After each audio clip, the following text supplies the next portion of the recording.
నమస్తే. Welcome to our channel. ప్రముఖ ఆధ్యాత్మికవేత్త, గణపతి దత్త ఉపాసకులు మురళీధర శర్మ గారు మనతో పాటు ఉన్నారు. వారితో మాట్లాడదాం. నమస్కారం గురువుగారు. మహాదేవా శ్రీమాత్రే నమః. గురువుగారు, అయితే ఈ రోజుల్లో చాలా మందికి కాన్ఫిడెన్స్ లెవెల్స్ చాలా తక్కువగా ఉంటాయి. అలాగే చేసే పని మీద అంటే ఈ పని అవుతుందా లేదా అనే అనుమానాలు చాలా ఎక్కువగా ఉంటాయి. సంకల్ప బలం అనేది చాలా తక్కువగా ఉంటుంది. అటువంటి వారు ఎటువంటి రెమెడీస్ ఫాలో అయితే వాళ్ళు చేసే వర్క్‌లో కానీ, లేకపోతే వాళ్ళు అనుకున్న పనిలో కానీ సక్సెస్ సాధించే అవకాశాలు ఉంటాయని చెప్పొచ్చు. ఇక్కడ విషయం ఏమిటి అంటే ఎక్స్‌పెక్టేషన్ అనేటువంటిది ఓవర్ ఎక్స్‌పెక్టేషన్స్ కానీ, ఎక్స్‌పెక్టేషన్ అనేటువంటిది మనం పెట్టుకోవడం వల్ల హ్మ్. ఇప్పుడు ఒక సినిమా ఉన్నది ఉదాహరణకు. ఇది వాళ్ళు ఎంతో ఎఫర్ట్ పెట్టి మూవీ చేస్తారు. అది హిట్ అయినా, ఫ్లాప్ అయినా హిట్ అయితే ఆ పరిస్థితి వేరు. హ్మ్. ఫ్లాప్ అయితే ఆ పరిస్థితి వేరు. హ్మ్. సో, ఇక్కడ మనం చేసేటువంటి పని ఏదైతే ఉందో దాని మీద 100కి 100%గా కూడా మనసు పెట్టి మనం చేసుకోవాలి. మానసికంగా గానీ, శారీరకంగా గానీ కొన్నిసార్లు కొందరు స్టెబిలిటీగా ఉండలేరు. ఊరికే వట్టిగానే మానసికంగా బాధ గానీ, అవును. ఒక చిన్న మాట అనగానే వారు ఫీల్ అయిపోవడం గానీ, లేదా కొంచెం సెన్సిటివ్‌గా ఉంటారు. ఈ మాకీ పని కాలేదు, అయ్యో! అనేటువంటి ఇబ్బందులు గానీ, ఈ ఉండేటువంటి వారు ఖచ్చితంగా కూడా మనం చెప్పేటువంటి రెమెడీ పాటించాలి. హ్మ్. ఎందుకంటే జాతకంలో ఏవో దోషాలు గానీ, అవో ఇవో ఎట్లాగో ఉంటవి. సో, ఈ స్మార్ట్ రెమెడీస్ అనేటువంటిది చేయడం వల్ల కొంత మేర కొన్ని రోజులు ఉపయోగకరంగా ఉంటాయి. హ్మ్. ఇప్పుడు ఇక్కడి నుండి అక్కడికి మనము ఈ వెళ్ళాలి అనేటువంటి సందర్భంలో మధ్యలో ఒక లైక్ ఒక లోయలాగా ఉన్నది. హ్మ్. సో, ఒక వంతెన అనేటువంటిది మనం నిర్మించుకోవాలి. ఇది పర్మనెంటా లేదా ఆహ్, టెంపరవరీయా అనేటువంటిది మనం నిర్మించేటువంటి దాన్ని బట్టి ఉంటుంది. సో, ఇప్పుడు ఉండేటువంటి సిట్యుయేషన్స్‌లో గ్రహరీత్యా ఏ గ్రహాలైతే ఎట్లా మారుతున్నాయో ఇప్పుడు ఒక తల్లి వచ్చింది. వాళ్ళు ఇక్కడ రాజమండ్రి దగ్గర బ్రాహ్మణ్స్. హ్మ్. వారి తమ్ముడికి వివాహం కోసం వచ్చింది. 1979 81 ఉంది డేట్ ఆఫ్ బర్త్ అది. సో 2 టైమ్స్ కూడా మ్యారేజ్ దగ్గర దాకా వచ్చి మిస్ అయిపోయింది కదా! ఓహ్!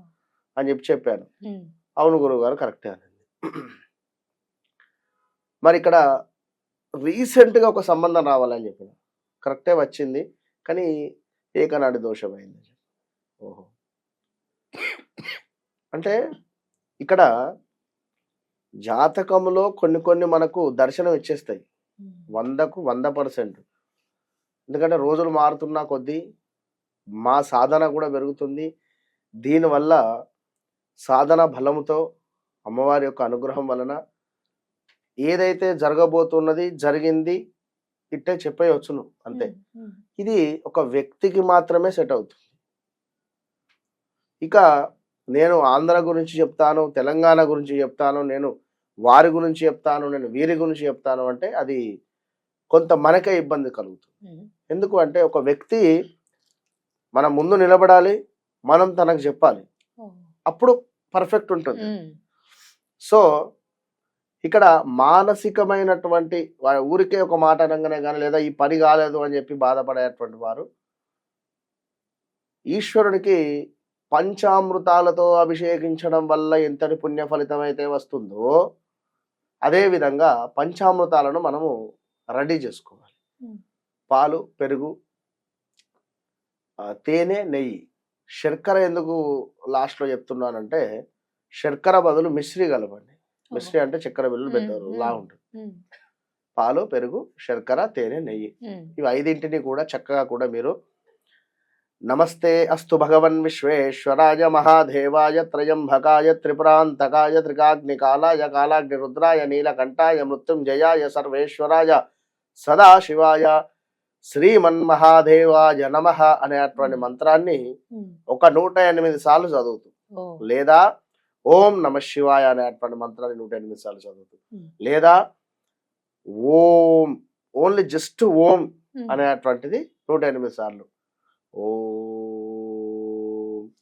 ఓం ఏదో ఓం ఓం ఓం ఏదో ఏదో మనకు ఆగమాగం ఆ, ఉన్నదని ఆ. చెప్పి కాకుండా ఫాస్ట్ గా కాకుండా. ప్రశాంతంగా ఓంకారాన్ని జపిస్తూ చక్కగా కూడా ఇంట్లో ధూపం వేస్తూ ఇదే సమయానికి ఉమ్, ధూపం వేస్తూ టీవీలో కుదిరితే background లో కూడా ఓం ఉమ్, ఓంకారాన్ని ప్లే చేస్తూ ఉమ్, ధూపం వేస్తూ ఇక్కడ ఈ పంచామృతాలను చక్కగా కూడా మీరు కలుపుతూ ఉండి అటు పిమ్మట ఒక 3 స్పూన్లు చిన్న చిన్న స్పూన్లు ఉమ్. ఇక మొత్తం మన వాళ్ళు ఇక చెప్పు అంటే మన దాంట్లో మనకే ట్రోలింగ్ తయారైపోయింది కనుక ఏదన్నా చెప్పుదామన్నా కూడా పెద్ద ప్రాబ్లం ఉన్నది కనుక అవునండి. ఉమ్, ఒక స్పూను మీరు స్నానం చేసేటువంటి నీటిలో వేసుకోండి. ఉమ్, ఒక స్పూన్ అంటున్నాం. ఇక కంప్లీట్ మీరు దాన్ని ఏమంటారు మన చెమ్మెడు పాలను అందులో యాడ్ చేసుకొని చేస్తే ఇక నేనైతే ఏం చేయలేను. అదే కదా అండి. అవును, అంతే కదా. ఒక స్పూన్ అందులో యాడ్ చేసుకొని ఉమ్, మీరు స్నానం చేసినా లేదా ముఖము కడుక్కున్న అద్భుతమైనటువంటి ఫలితం ఉంటుంది. ఉమ్, అంతే. దీనిని మీరు చేసుకోవడం వల్ల ఖచ్చితంగా ఏదైతే మానసిక ప్రశాంతత కానీ మానసికంగా ఇబ్బంది పడుతున్నాము అనేటువంటి ప్రాబ్లం కానీ మానసికంగా కృంగిపోతున్నాము అని అనుకునేటువంటి వారు కానీ మీకు మనోధైర్యాన్ని ఇది ఇస్తుంది. ఇది 7 రోజులు చేయాలి. ఓ, 7 రోజులు కంటిన్యూగా చేయాలి. కంటిన్యూగా 7 డేస్ చేయాలి. అంతే. 7 డేస్ చేయడం వల్ల వీరికి 7 డేస్ అయిపోయేసరికే వీరికి రిజల్ట్ కనబడుతుంది. అంతే. విన్నరా? కంటిన్యూగా 7 డేస్ చేయాలి. అదే స్నానంలో అయినా కలుపుకోవచ్చు, లేకపోతే ముఖమైనా మొహమైనా కడుక్కోవచ్చు కడుక్కున్నా అంటున్నారు కదా. పర్వాలేదు. Okay, okay. విన్నరా? పిల్లలకు కూడా ఉమ్, కొంత స్కిన్ ఇష్యూస్ కానీ ఏమైనా వస్తున్నాయి అనుకున్నా కూడా ఇది యాడ్ చేసైనా కూడా స్నానం చేయించవచ్చు. ఉమ్, మంచి ఫలితం ఉంటుంది. ఉమ్, ఈ విధంగా చిన్న పిల్లలకు కూడా తరచూ హెల్త్ ఇష్యూస్ వస్తూ ఉంటాయి. అవునండి. ఈ హెల్త్ ఇష్యూస్ వచ్చేటువంటి వారు కానీ స్కిన్ రిలేటెడ్ ఇష్యూస్ వచ్చేటువంటి వారు కానీ ఈ పిల్లలకు గోరువెచ్చని నీటిలో ఉమ్, చక్కగా కూడా ఈ పంచామృతాలు కలిపినటువంటివి ఇంత చెంబడు కలిపి ఒక అదే. స్పూన్ వేయాల్సిన ఉమ్, అవసరం ఉమ్. లేదు. ఇంత ఇంత కొంచెం కలుపుకోండి. కొంచెం. ఉమ్, ఒక స్పూన్ వేసుకొని మిగిలిన తులసి చెట్టులో వేసేయండి. ఆ, సరిపోతుంది ఇక్కడ. సో పెద్ద బిందెడు మీరు పంచామృతాలు కలిపి అందులో నుంచి 2 స్పూన్లు వేసుకొని మిగిలింది మొత్తం పారవేయడము అట్లా కాకుండా ఎంతైతే అవసరం పెద్దవారైనా కూడా చేసుకోవడం వల్ల మంచి ఫలితం. రైట్ గురువు గారు, చాలా అద్భుతమైన రెమెడీ చెప్పారండి. మానసిక సమస్యలతో బాధపడుతున్న వాళ్ళు, లేదంటే ఒక క్లారిటీ లేకుండా కన్ఫ్యూజింగ్ గా ఉండే వాళ్ళకి చాలా మంచి రెమెడీ చెప్పారు గురుగారు. ధన్యవాదాలు. మహాదేవ.